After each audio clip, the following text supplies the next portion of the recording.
everybody. Hello, welcome. Buenas noches. My name is Promise Gladys Jimenez, and I am the office manager here at Loisaida Center. And thank you so much for coming tonight. Round of applause for all of you guys for showing up on this phone. And it is my pleasure to welcome Wanda and welcome Wanda's amazing photo exhibit that is meant to really celebrate the Puerto Rican culture that exists in all 50 states of the United States and all over the world, really. Yes. Because we're all over the place. Yes. And really, it's just such a beautiful exhibit that is just showing it's just storytelling and just showing the beauty of connections and beauty of our culture and how much it exists all over. And yeah, I'm happy that you guys are here to enjoy this exhibit with us and come to the showcase. We have Wanda, and we're also going to be having a very needed talk with, you can say your name. Ranald Woodman Torres. There you go. Yeah. So without further ado, I'll let them start with the talk. All right. Thank you, Promise. Nos honra with that great intro. Thank you very much. Yeah, well, you should tell them, your fancy title. Also, Randall and I have been friends for nearly 20 years. And it's just such a pleasure to have you here. And he's one of the first people who understood the importance of this work, I think even before I started to understand it. Thank you. I work at the Thank National you. Museum of the American Latino, so all this is, as I was telling you, your tax dollars at work here. Yeah, thank you for showing up. El Grupo es bien íntimo, and really what we're going to be talking about is, I'm guessing, many of your stories or your family stories writ large. What you're walking into is basically an onstage conversation. I'm going to ask Wanda around 4 or 5 questions. You're going to be free to riff quite a bit, but we need to keep it to about an hour so that we have time for y'all's Q&A. And so I think you're ready. I'm ready. I think you're ready as well. Arranquemos. So, American Boricua. Yes. I met you about 20 years ago when you had already gotten this project off of the ground. Right. Why are you even doing it? Where does this project come from? Okay, so before I even start to tackle that question, it was Papote Varet. Remember him in Las Vegas? Yeah. So he had actually told me about you before you and I met, and he said, Wanda, when you have a bigger body of work, I really think you should meet Ranald, because I think that you've been to places that you and Marvette, who was also a curator at the Smithsonian, she has since passed, really wonderful woman. I just happened to have gone to places a few months before you and Marvette would show up. And he wasn't the only person that mentioned you both. And I thought, well, isn't that interesting that we had this cross migration in the sincere desire to understand and to know who we are and having a sense of place. And so so the title American Boricua, which some people find a little bit controversial, which I find interesting, came to me in a dream. I started to have, I think, my first experience of any kind of North American identity. I lived in London as a student for a while, and it was so interesting. People would think I was from all kinds of places until they heard, oh, hi, I'm Wanda, I'm from, Philly. And they could hear the American accent, because people in London think we sound like ducks. How you doing? What's your name? And we can sound very nasal, that is true. And I thought to myself, well, I wonder if this is what W.E.B. Du Bois really was embodying in this concept of double consciousness. How do I allow myself the agency and the experience of being a person in this world when we have these boxes that culture and society at times absolutely force us to climb into, despite the fact that 9 out of 10 times those boxes aren't accurate and they're not real. And yet we live in these structures of these isms that just in the daily acts of survival, we have to recognize and negotiate. Particularly as Latinos, as Puerto Ricans. I had this one, so when I was in Nebraska, now I'm riffing, but I was in Omaha, Nebraska. People thought, well, why would you go there? Puerto Ricans don't live in Nebraska. And I'm like, well, not only do we live in Nebraska, but a lot of the Puerto Ricans there were New Ricans who had migrated. People go to parts of the world for the reasons that all humans do, for the opportunity, the possibility of a better life, right? So I had met a police detective, of course, a police detective from the South Bronx. His father had worked for the Postal Service and got an opportunity to move to Omaha, Nebraska. And he was the only black Latino in the entire high school, this guy.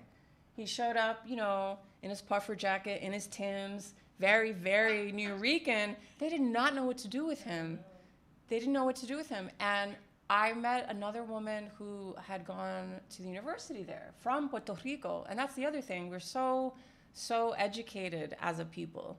And we migrate to the places that, people in Missoula, Montana, for the same reasons at the university. Like, it's Boise, Idaho. Like, we have a whole collection of computer engineers, structural engineers.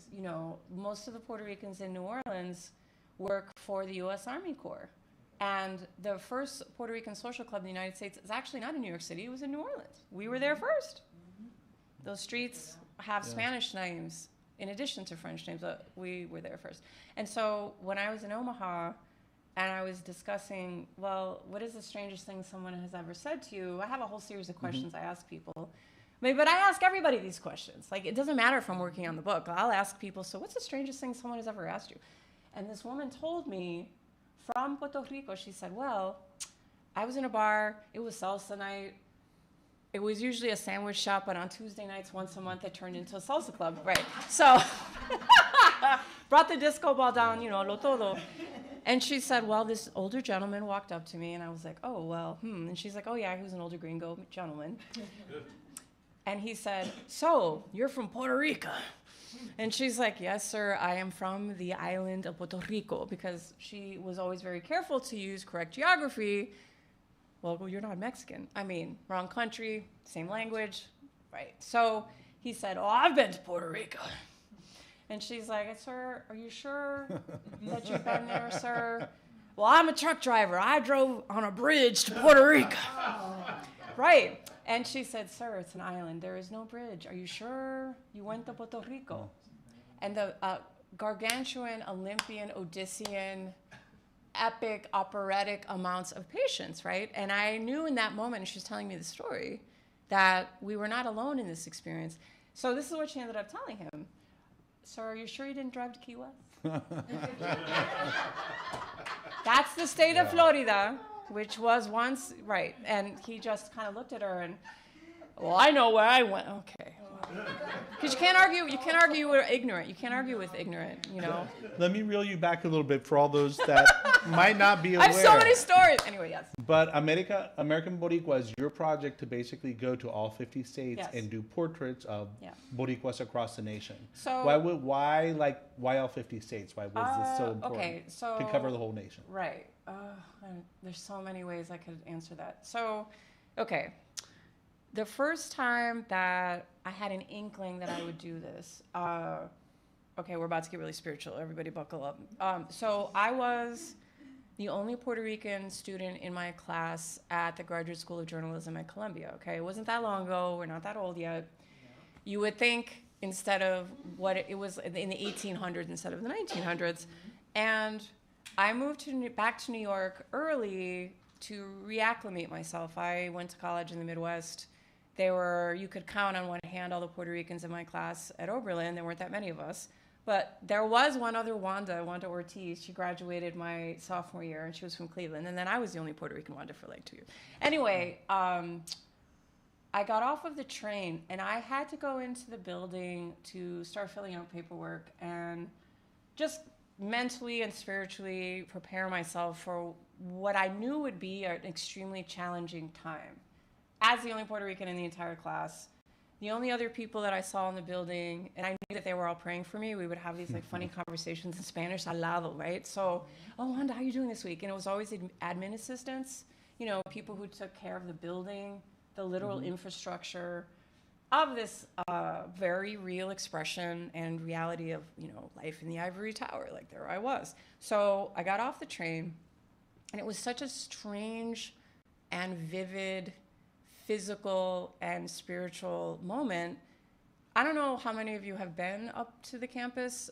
There are these very Gothic black fences that literally block the street from the energy inside of the university. They're at least 3 stories high, and they're very pointy on the top, and they're very foreboding. They're beautiful, but they're also very deliberate in their physical purpose of separation. So I walked from the sidewalk, and this was in the New York of the 90s, where you could still buy lunch at the Korean place for $4.99. Like, that New York doesn't exist anymore. And you could feel the heat, because it was in July before our semester started, I think it was September, early September. The heat of the street, the smell of the street, the sounds of the street, and the expression of New York as a global city, right? It was all there. Like, I was in the mix, and as soon as I crossed the fence, silent. And I thought, "Tan loca, ¿qué pasó?" And I walked to the other side, back out into the street again. And I did this little 2-step back and forth to make sure I wasn't crazy. Wait a minute, this is a very different experience of being a person. I have to do something with this. I don't think that most people have the privilege, and at the time it was deeply confusing, and I think I cried for a week, like, oh no, I'm living in multi-dimensions, I'm crazy. No, I'm a person who is literally the product of what the American dream can be, but it's also this reality of, oh, well, if you have one or both parents from another country and you were born here, you're first generation, you actually expect democracy to work. And so it was the first time that I had experienced the physical sensation of being told what the story is and experiencing what the reality is, and having those two things be very, very different. And I thought to myself, okay, so I'm going to start this experience. There's a bigger purpose for my being here. And one, I better freaking graduate. So like I had that because I knew it was going to be really hard. And it was really hard, you know? Like a third of the class got kicked out. Like it was very, very, it's like the best journalism school on the planet. It is. I mean, yes, maybe I'm biased, but you are thrown into the world in the most real way to be not just accurate, but to have integrity in the approach with which you are with people, to tell their story in the most honest way possible. And the difference, because I know we're going to touch on this later, but I might as well touch on it now. The difference between what activists do and what journalists do is very distinctive. Frank Espada has been my biggest inspiration in terms of Puerto Rican photographers, and I had the good fortune to meet him through P.D. Thomas, who became pretty much my adopted uncle many years ago, and it was the biggest privilege of my life thus far to be asked by his family to speak at his wake in California. P.D. is part of my heart, and I cannot speak of him in the past tense. You know, when I have a tough day, I hear his voice, Nena, go back to work. We have work to do. So I just remember Frank being so pleased that one of his biggest dreams, he told me years ago, of that was that he wanted to go to all 50 states. And, you know, life got in the way. And, you know, getting back to what an activist does, he very much was on the front lines of a very important time in this country where people, even like my mom, who I didn't find this out until much, much, much later in her life, she was a member of both CORE and SNCC. And I'm like, Mom, what? And those of you who are in a different generation that don't know what that is, CORE was the Congress on Racial Equality, and SNCC was the Student Nonviolent Coordination Committee. And these were very committed young people in the 1960s who didn't just perform activism, they lived it.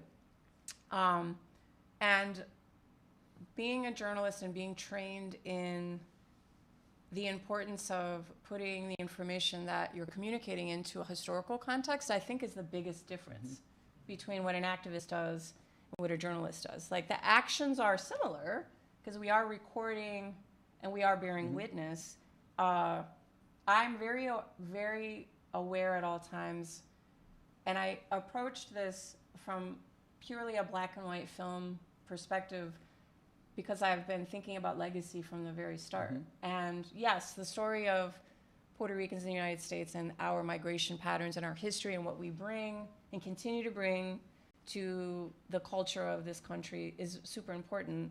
But really what I'm doing is I'm correcting the cultural and historical record, because I allow the communities to tell me, this is what it's like to be Puerto Rican in Wyoming. This is what it's like to be Puerto Rican in Dubuque, Iowa. You know, I will land in a place and I will ask people, who should I see? You know, who are the faith leaders? Who are running the social clubs? Like, who owns the oldest business? Like, and I will just go through the list and the list and the list. And a journalist will ask 100 people until you get to the 101st person, and that's the person you need to see.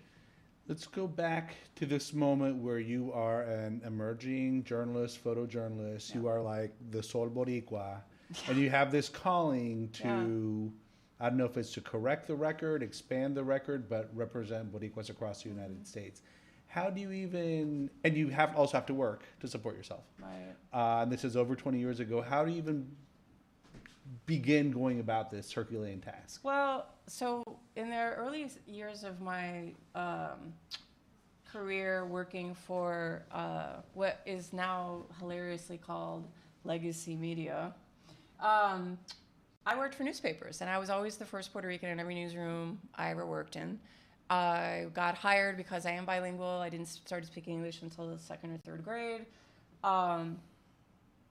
And I often found that the very thing I got hired for was also the thing that caused people to feel a sense of alienation and competition, and almost like this very weirdly consistent hostility around the reality that the story of what the United States is and the reality of how we function, again, are two very, very different things, you know, because it's easy to tell people that they're racist. What's much more effective and challenging is to show them the visual evidence, so then they can decide, oh, I have an opportunity to look around the corner of my fear. I have a chance to actually learn something, and sit down and just listen. Listen. And I do so much listening, and I don't decide what the story is before I show up. You know, I stay very, very open. And it's interesting that the first time I drove across Nebraska, which is a very long state, there's not a lot to see. It's like 9 hours in a straight line. I played a lot of Pink Floyd, and I cried because there are particular people and communities that have given me the privilege of and trust to tell the story of who they are, and you have to let them go in order to have space in your heart and in your mind and in your eyeballs even for the next place to be, the next community. And maybe that's been the toughest thing is the emotional part. Like, in terms of like the practical part, I mean, I've had 58 careers, like every working creative person. You have to stay on your hustle. Like, when I started a modeling career the year I turned 50, I didn't expect to do that. I kind of got recruited, you know? And I thought, well, if I'm asking the world to see us, then maybe I can get over my extreme introversion and be on the other side of the camera. And every time I do that, I learn a lot. And it's very, like, freeing to not be in charge, to be honest. What did you learn, or what changed in your understanding of whatever you thought the Boricua experience in the U.S. was as a result of going to, like, Nebraska or talking to Papote in Nevada, or any of these different people you photographed? The biggest thing, I think, particularly when I was in the mountain states, like in the far, far west, I met a lot of Puerto Ricans that have never been to New York City. You know, I grew up in North Philly with a little bit of time in Florida. The New Yorican experience is, you know, very important and has created this, like, deep imprint, even within our own community, of who we are and how we experience life. And to meet people who have said, oh yeah, I was born in Puerto Rico, but my father was in the Air Force, and I've lived in Salt Lake City, Utah my whole life. I don't know any New Yorkers. I don't know that world. You know, there's only two. I remember this one gentleman telling me there's only two kinds of Puerto Ricans from New York and then the rest of us. I don't know if that's true, but it is his experience. And that was fascinating for me, at least like at the basic level of geography, because those of us from the Northeast US, like we have a very, very specific, like common cultural touchstone, right? And well, what about Puerto Ricans born in Los Angeles? They have a very different, it's very El Salvadoran, Korean, Mexican, and then it's Puerto Rican. And that's for all Latinos, because one of the things we're always like really tied to like, oh, the national origin, but like region shapes us kind of more than anything. Absolutely, yeah.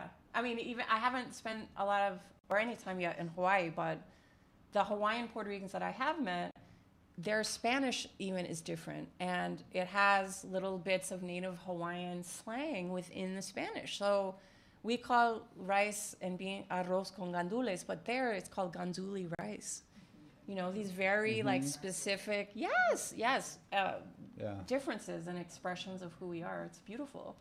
So back to how did you even start doing this? Because all this takes money, time, grants, institutional support. Don't do what I did. So I used to have a retirement account. Oh, thank you. I through my retirement I had. I was very lucky. It was just a complete accident when the economy went down the drain in 2008. I had started pulling from my IRA to basically like fund these trips, and you know, I've won some grants. It's been great.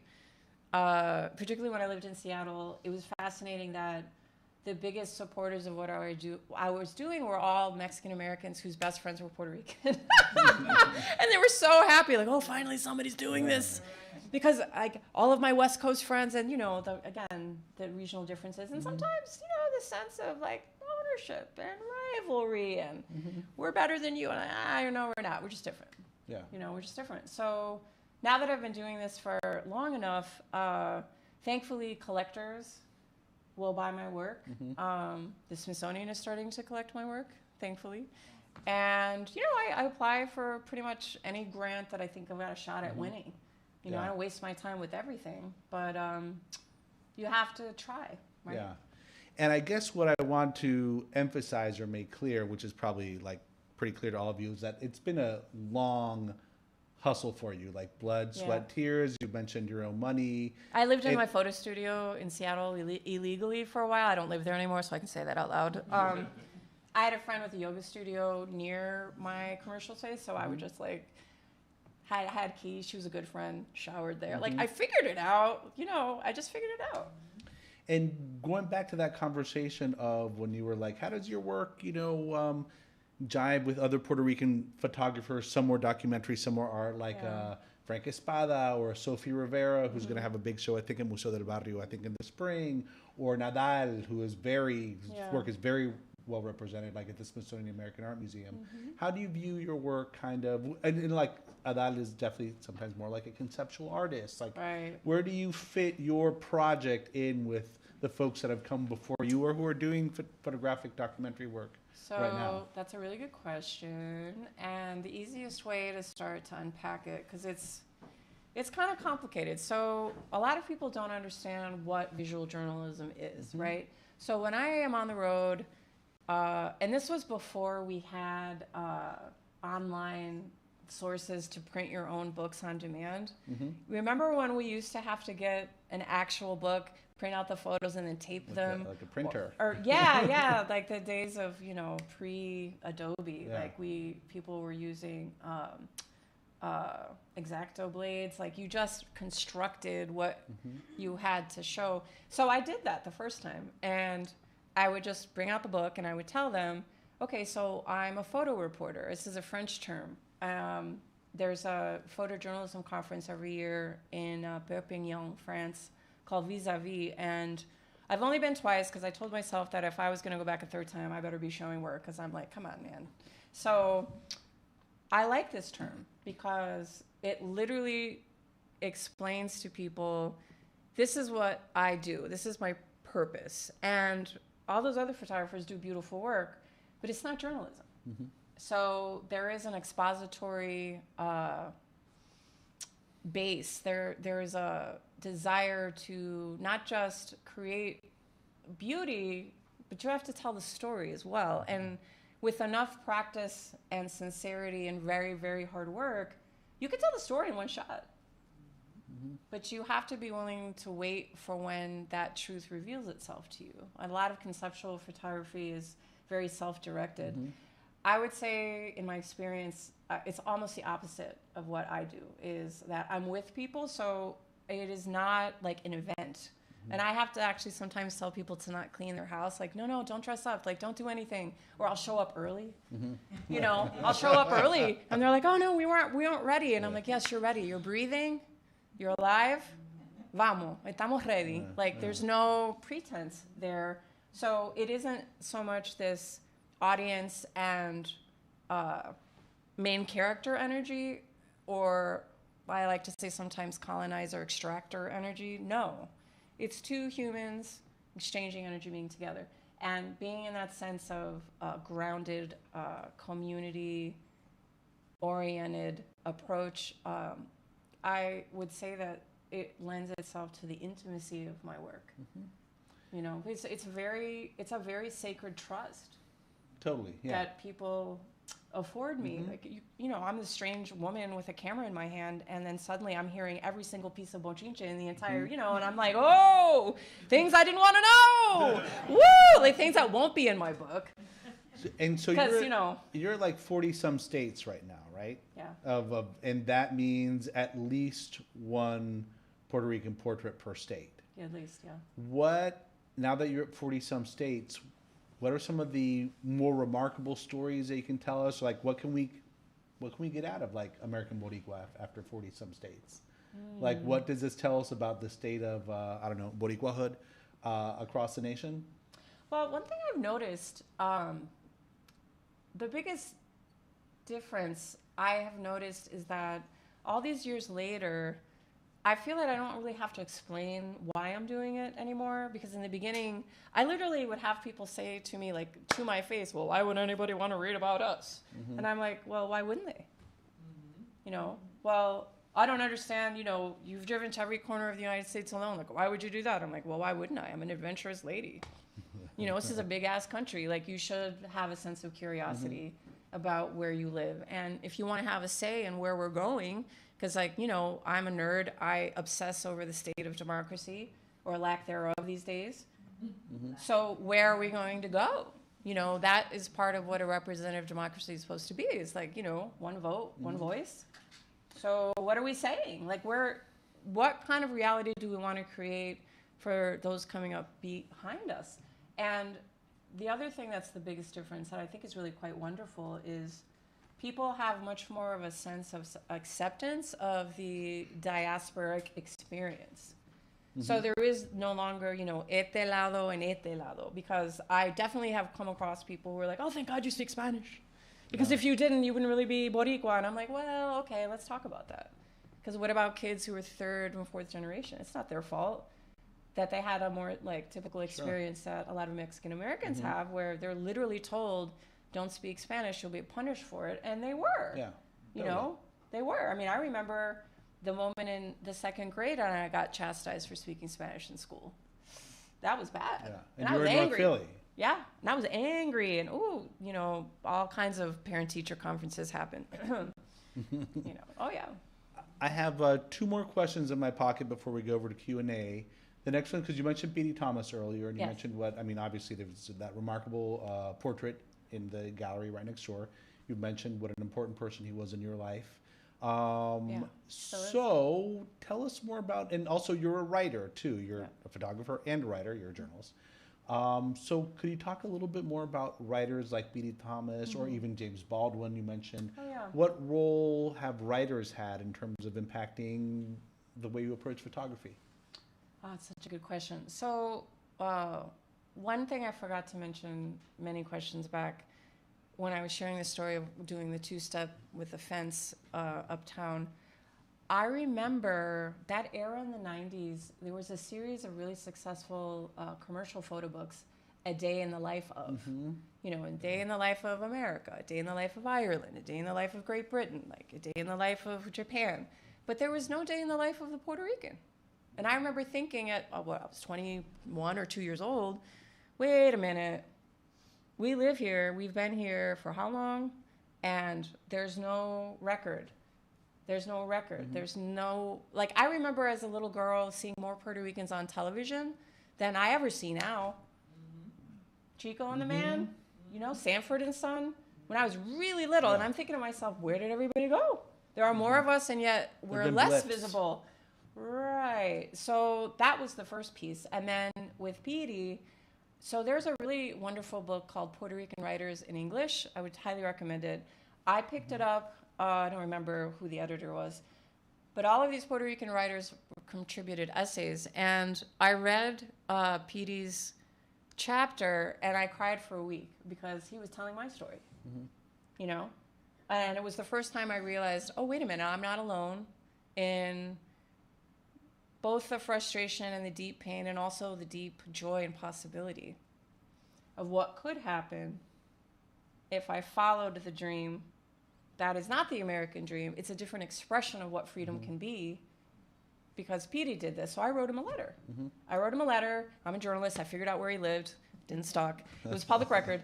But it took a couple days, but I found out where he lived, and I wrote this really heartfelt letter. And I actually made a copy of it, which I never did. There was something in my gut that said, you know, you should make a Xerox of this, because first of all, I've been crying for a week, and then I took another week to like freak out about, like, is this letter making sense?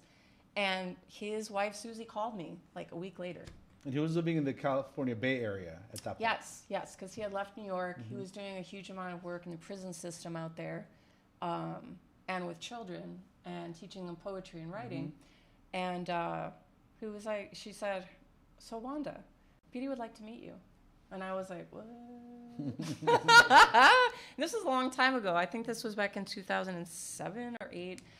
And I was like, okay, well, what can I bring, right? I wasn't going to show up empty-handed. And she said, you know, he really likes fresh fish. You live in Seattle. Throw some fish in the cooler. And I did. And I had friends in Portland, Oregon. So what I would do, because I would drive down to see them every few months for quite a few years, actually.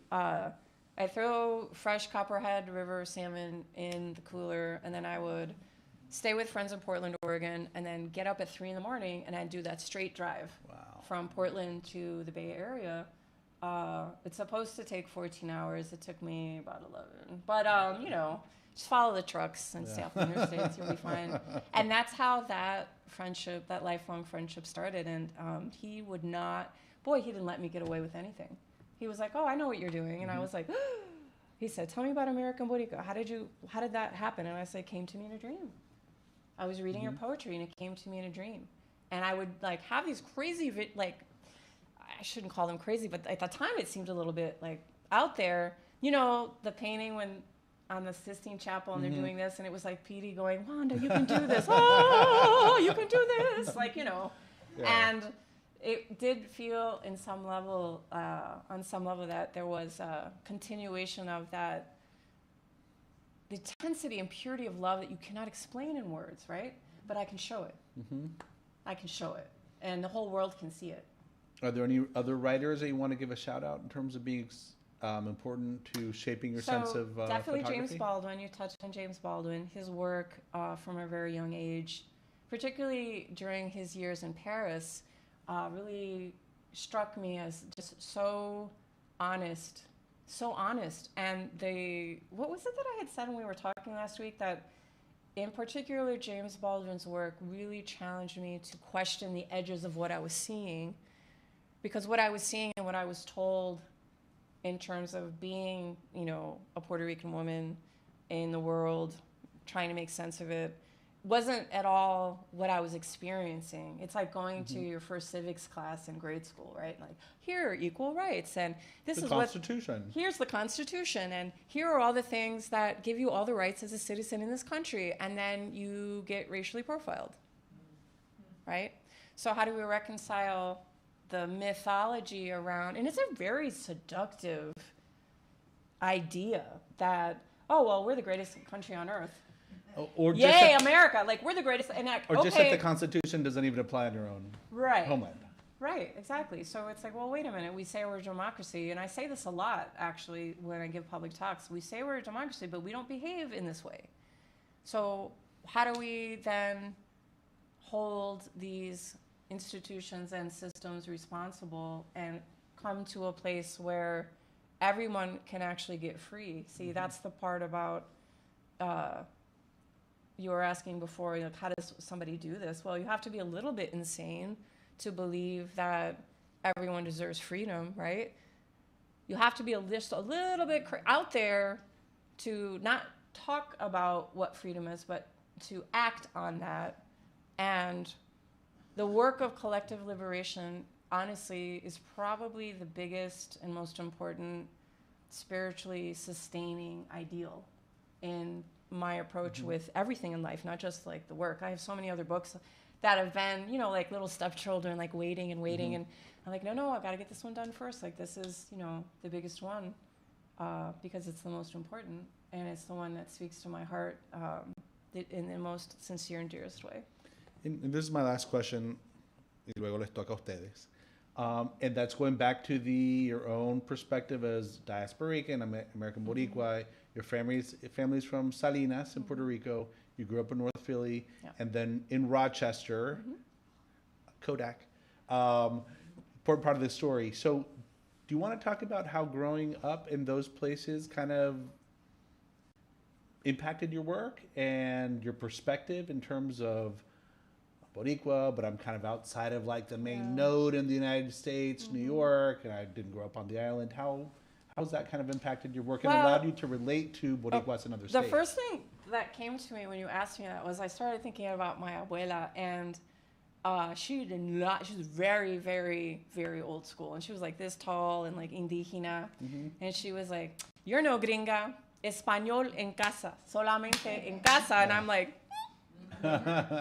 so there I was watching the presidential debate. Jimmy Carter was running the second time.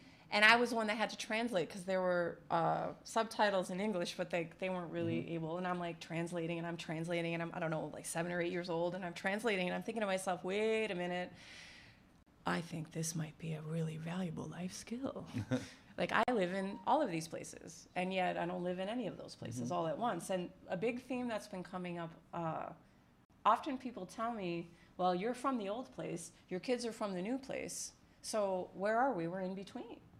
And rather than approaching that as a place of strange isolation, I see that as a very exciting and groundbreaking place to be, because we really are the future of cultural expression in this country. There's a phrase, one island, many nations, and that's us. You know, we have the blood of the world running through our veins. We don't have to choose a side. We're all of the sides in one. I mean, those Berkeley scientists decided many years ago we're genetically the best people on earth, so why would I argue with them? Hear, hear.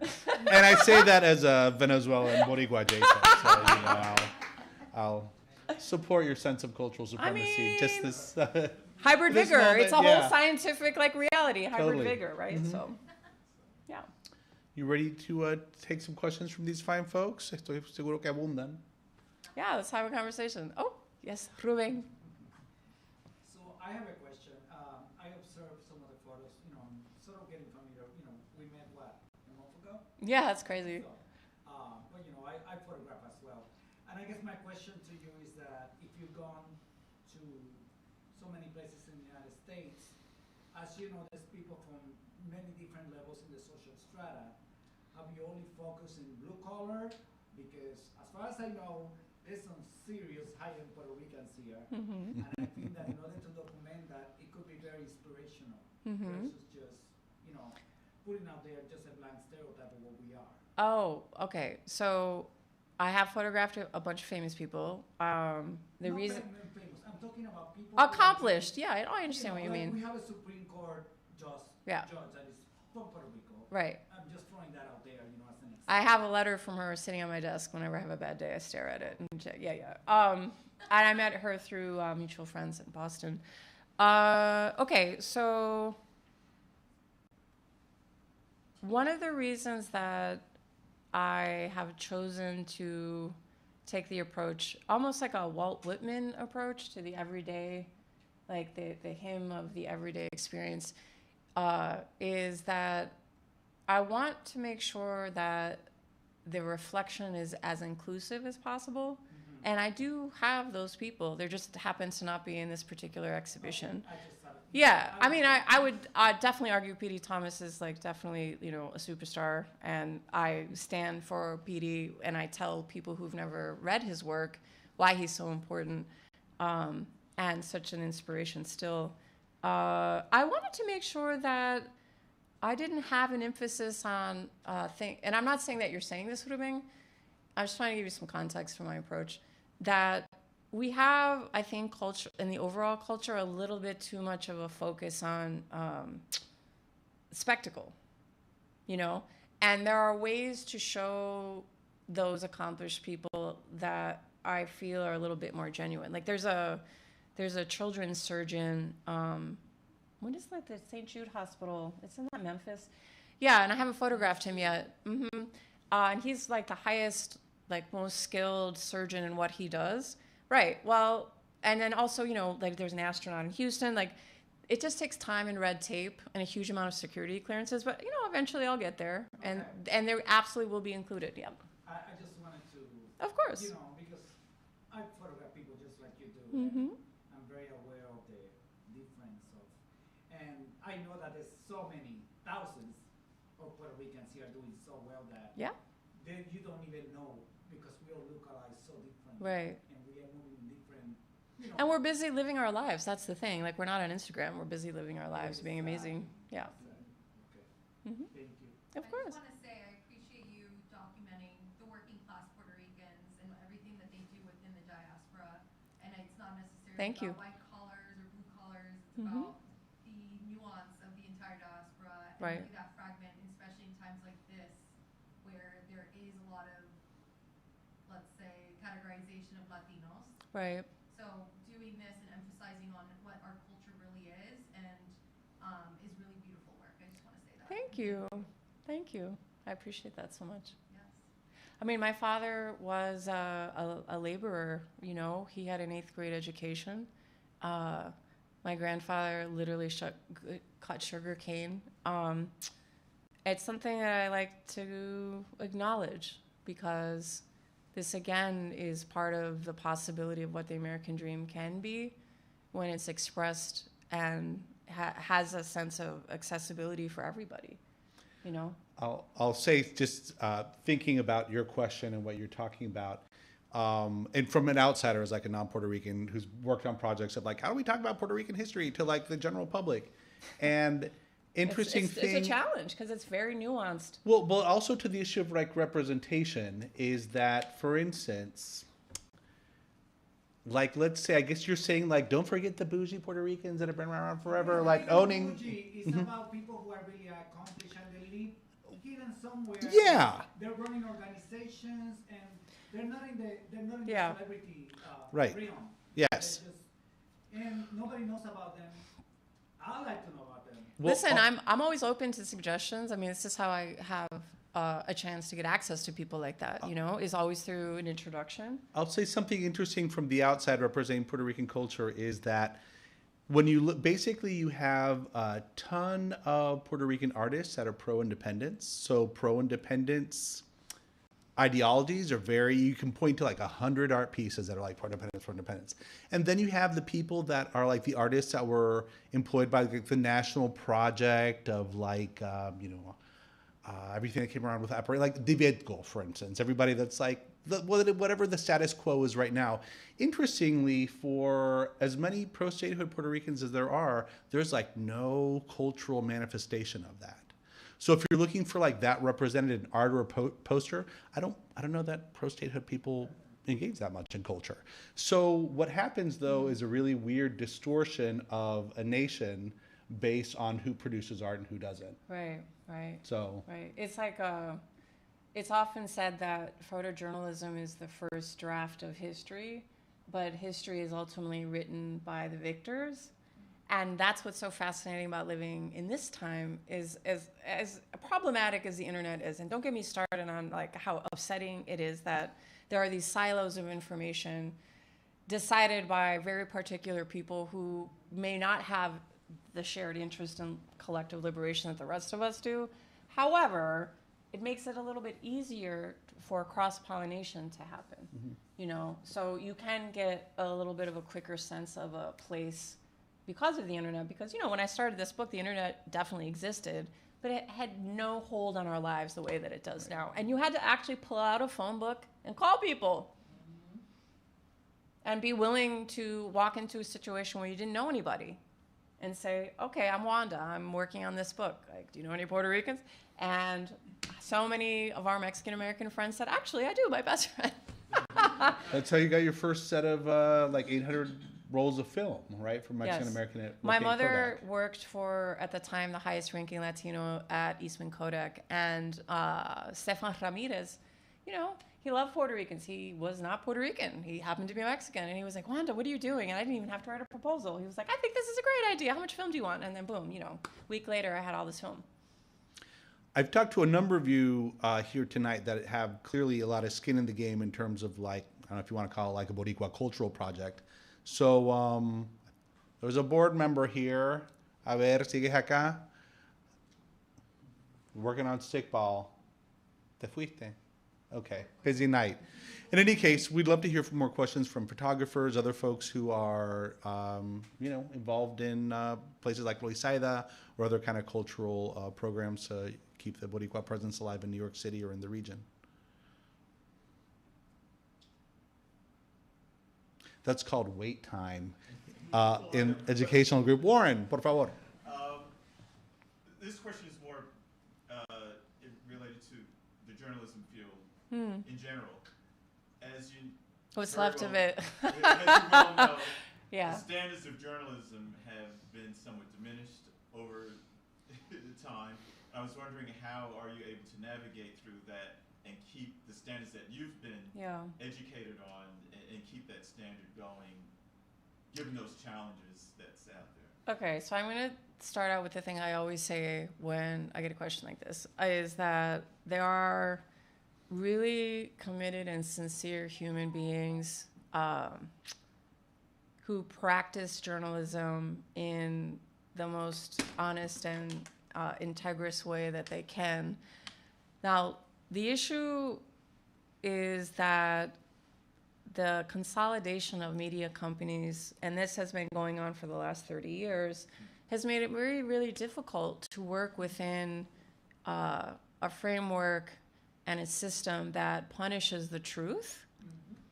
Okay, so most of us have left what is, again, called legacy media. Most of us left, and most of us, if we didn't leave, were pushed out or laid off or, you know, erased. I was going to use the word redundancy, but it's basically the same idea. And for me personally, it became an issue of, do I want to keep killing myself in this narrative I've been told, and the script that I was told from a young age, that, you know, you work at a small newspaper, a medium one, and then a metro one. I did all of that. I was winning awards. I was on a whole trajectory. And the amount of stress and microaggressions, and like every other woman of color, pretty much any marginalized person, you know, I mean, even the white guy from DC, there was one white guy from DC I worked with at the Seattle Times. He was like, damn, like, what is this? You know, because that's a different experience, and you're in DC when it used to be majority black. I mean, when did that change? Like 2000 census, wasn't it? Like 2010 or something. 2010. So you have to decide what is the choice that I will make in the constant barrage of daily survival decisions, right? And so for me, it was, okay, you know what? I'm not going to work full-time in spaces like that anymore. My mental health is way more important. And again, having a sense of longevity and legacy is really, really the key. Because all of the writers and journalists and visual journalists that I really admire, they all pretty much left after X amount of years. Like, they just couldn't do it anymore in that way, you know? And again, the internet is an interesting place. You have more of an opportunity to have your work be seen than, you know, the times before, when they were very narrow avenues for that. You know, even the act of photography was very exclusionary before digital. I mean, I'm not shooting digital for this book, but I do remember every time I would send a portfolio out, you know, there went another $100, right? Because we were using slide film and we had those like very particular, right, like presentation tools that we used. And it was very, you know, it was like rich art school kid vibes. But a lot of us who didn't come from those places of privilege just had to figure out how to make, you know, a 4-course dinner out of a turnip. Like somehow we figured out. That reminds me, we need to give a shout out to David Gonzalez, formerly Boricua photographer, recently retired from the New York Times, I think last year. Yeah. Very, very important person that I should have mentioned earlier. I mean, I remember the first time I met him, I was a student at Columbia, and I walked up to him and I said, so am I crazy, or were you the only one in your class too? And it had been, I don't know, 25 years before, and he just gave me this look, and he was like, damn, and I was like, you know? And when I ran into him years later, I was like, oh, I remember how angry you were, and I felt less alone, because I'm angry too. And he was like, wait, really? And I was like, yeah, you took us on a little bus tour, and, you know, here's the South Bronx. People who are afraid of poverty, or like, you know, it was very, I said, why are we on safari right now? Let's talk about that. Yeah, right. We've got time for one more question. I did feel like we needed to also give a shout out to Maximo Colon. Oh, Maximo, yes. Another legendary Yes. local Boricua photographer. Super important, well represented in the Yes. Smithsonian collections. We need more of He his stuff. sends his regards. He was going to come tonight. I think Cool. something came up. I was storing a lot of my work in his basement for a few months. 'Cause That's I what needed- friends do. Yes, Yeah. that's what friends do. Yes, he's so dear to me. Yes. Does anybody have any final question, comment, inquietud? Maybe two. Acá, yeah. Oh, I just want to thank you, Wanda. I want to thank you Thank because it's awesome what you're doing, and I just want to thank you. Thank you. And I second that, because when we met, we spoke about art, because I'm an art history, graduate, and I work in corporate America. So we had stories, and I was always the brown girl, the Yeah. Spanish girl, and I always spoke my language. I was born in Puerto Rico, but I was raised in Brooklyn. So, to me, this is what she needs to be doing, because that other stuff, because I work with a lot of Yeah. Latinos in high places, you ask them sometimes. Tell them to buy my work. I've told them. Listen, Thank you. Tell them again. I've told a lot of people, but what I see with that is that they don't want to help. Right. Yeah. Okay, so let's clear that, because I'm about to burst. Because I'm one of those that have always supported my fellow Latinos, and guess what? They don't support you, especially the bougie ones that he talks about. Okay, because I work with them, so I'm gonna tell you what I know because I've lived it. So no, you didn't, but you said something, and I'm gonna speak about it because it's something that I've always dealt with, resistance from my own. Sure, yeah. It's the other ones that want to help. And that needs to change. And what she's doing is showing what what we gotta go through from poverty, from her going to a great school. Same thing with me. I didn't go to a fancy school. I went to Brooklyn College, but guess what? I got taught by Yale people. I got taught by the best. But it was hard for me because I didn't come from that. Right. With the money like my girlfriends did. And, having their parents buy them everything. No, at 13 years old, I had to work and help my family. So it's a difference. Totally. And when I see that she goes out there, she's doing something so powerful, I think. To go somewhere like that and find out, I love it, because guess what? We don't all live the same. They took us from our island to put us everywhere in 51 states. You gotta go to Alaska, because there's Puerto Ricans in Alaska too. Well, the fascinating thing about that history is, particularly in the time between the First and the Second World War, there were not enough men to work in the fisheries and the canneries. Right, and so they were recruiting not just from Puerto Rico, but from the Philippines. I mean, Guam, like all of the U.S. Mariana Islands, like all of the parts of the United States that are not always acknowledged fully and accurately in a historical and cultural context. And people stayed, and they started intermarrying into the native tribes. There's a part of Alaska I have to actually hire a bush pilot to get to, and you can only fly there 6 weeks out of the year because of the weather. And I'm like, that's exactly where I need to go. Yeah. Because we've been there for over 100 years, you know? Some of the people I met in Seattle were Alaskan Puerto Ricans. I have a very good friend, 10 years, that lived over there. She recently moved back here. Yeah. She lives right on LES, actually. Oh, wow, So okay. it's really interesting. I didn't even know. I was Yeah. so shocked when I met her. I said, where you from? She was Alaska. And I was like, wow, ¿Cómo? we really are everywhere. No, we really You are. know? And Yes. I was like, wow, you know, it took me aback. Because I was one of those Puerto Ricans that you met and say, you don't know Spanish, then you don't know your language. That's it. Because to me, when they take your language, and that's a history in Puerto Rico, that a lot of people don't even know that they took our language away from us, and we had to fight to get it back.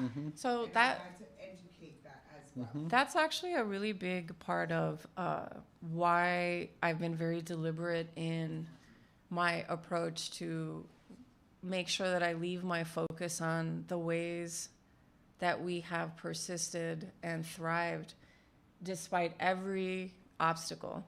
You know, there is something very particular about our spirit and how we express our culture in a very genuine and powerful way. Bad Bunny is Bad Bunny. There's a reason he's the #1 artist in the world right now.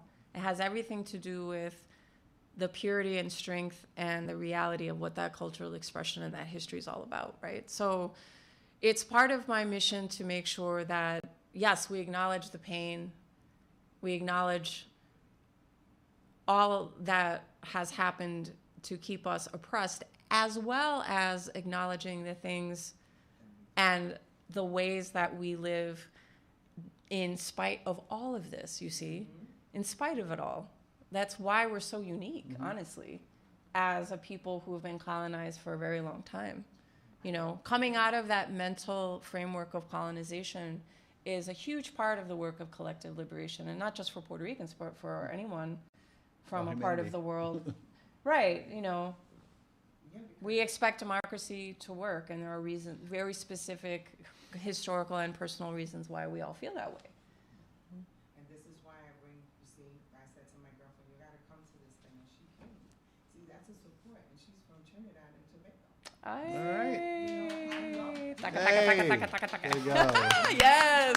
And I'm a big mouth too, because I say it straight up, and a lot of people don't like that, but I don't really care, because I can speak it. I lived it. I know what she went through. Because when I went to school, people were like, where you from? Where you at? What do you mean where I'm from? That's a really important question. I know, but come on. Who is an I American? think I'm Puerto Rican. Here's the thing. We get to decide. I think I'm Puerto Rican. We get to decide not only what those realities are, right? Like, you can share and stand in the truth of your experience as a Puerto Rican. We're not a monolith. There's that piece, right? But then there's that other piece of, well, wait a minute. Calling someone Puerto Rican American is like saying ATM machine. Right. Yes. So I take that energy of frustration and pain, and it is a pain. We have to acknowledge the pain that we've survived, right? And it is my intention every day to transform that and to transcend that pain into power. Because we can never forget the importance and the beauty and the strength of who we are. We are literally like no one else on earth, and I do believe that the way that we express culture can teach the rest of the world, because we don't have to choose a side. When we are all of the sides of the table of all of these constructs, then we really are the future of cultural expression. We are, right? And I think that's part of the reason, getting back to what you said earlier, Ruben, the people who are doing the amazing...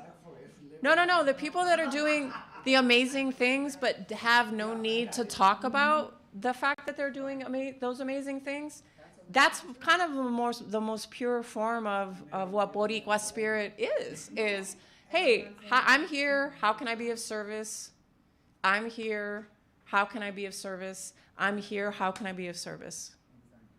You know? Instead of choosing a side and thinking or believing that you're superior, it's like, well, wait a minute. No, we're just actually a little bit more advanced in how we express, right? And that people can learn from this and should, you know? And that's what I meant, you know, because I've asked a lot of those people, and they'll say no. And it's like, okay, thanks. Not everyone is ready to get free. You know, I know. I just focus on the people that are ready, because the world is going to move forward in progressive directions, whether people like it or not. So you might as well, you know. We have to get ready, man. AI is here. We got to get ready. Take the future into our own hands. Any final questions before we wrap it up and carry this conversation back into the gallery, maybe with un vasito de vino or algo? Yeah. Okay. Yes. Take us out. A lot of people tend to wait maybe after they passed on, etc., to have memoirs done of them. And you're a photojournalist. I just speaking hearing you speak, I would think you would not want someone else to speak for you. So I'm a Libra. Hell no. you haven't started thinking about it yet. Are you thinking about doing a memoir on your, because you know, love of your family, a Yeah. lot of things. I think it's something that the technology is going to allow you to express and update things, right? So I would really, you know, like to hear it in your words or your pictures or your views. Well, one of the ideas that I have had for, I mean, pretty much since we were all, those had the privilege to be at home during global lockdown, I thought to myself, well, people keep asking me, what kind of person, I mean, I don't want to make it seem as if they were judging me, because if they were, I don't care, but what kind of person does one story for 20 years? And I'm like, I guess me, you know? And I thought to myself, well, this was around the time you had suggested I kind of considered doing like video art. And I know, because you were saying that as a friend, because I've been obsessing over this like one way of communicating for a really long time. And I thought, well, you know, maybe some kind of docuseries about this process, because there was that documentary that Francis Ford Coppola did about the making of Apocalypse Now, which was, I think, actually a lot more interesting than the actual film.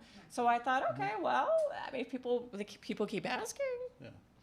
I got to give the people what they want, and I have to do it in a way that makes sense for me. So maybe that's an avenue to do that. Thank you for that suggestion. I think the memoir makes a lot of sense. Yeah. Especially your connection to P.D. Thomas. Come on. I know. That's true. Yeah. So one question in the back, and that can be the one to close us out for tonight. I was just going to say, I think it's a beautiful exemplification of your body of work of the resilience of Puerto Rican folks against colonization. Yes. And to your point that you were saying earlier, I think you captured it in a way that feels so authentic to the actual experience of the diaspora. Thank you. That means a lot. Thank you. Of course. I just wanted to add on to the point that was being discussed earlier, that there is this resilience, and I think that you're saying the cultural expansion of how Puerto Ricans have, you know, to your point of Bad Bunny and just being able to express their culture in a way that feels authentically is stemming and tethers back to the resilience of the people. And it's been a long century and a half of resilience against that. So Absolutely. I want people to see their world reflected, perhaps for the first time.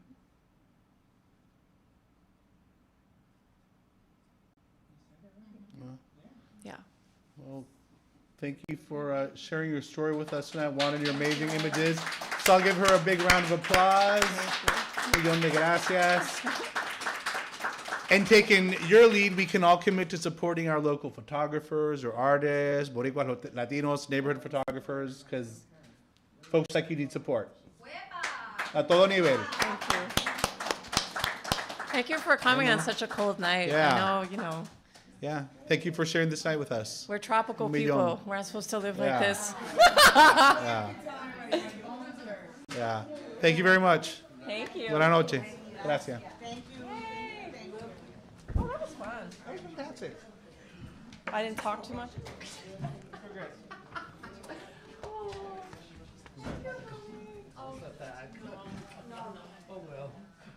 Great question. Yeah. Absolutely. That's what I try to do. Ahí gotta representar a arriba hacia abajo.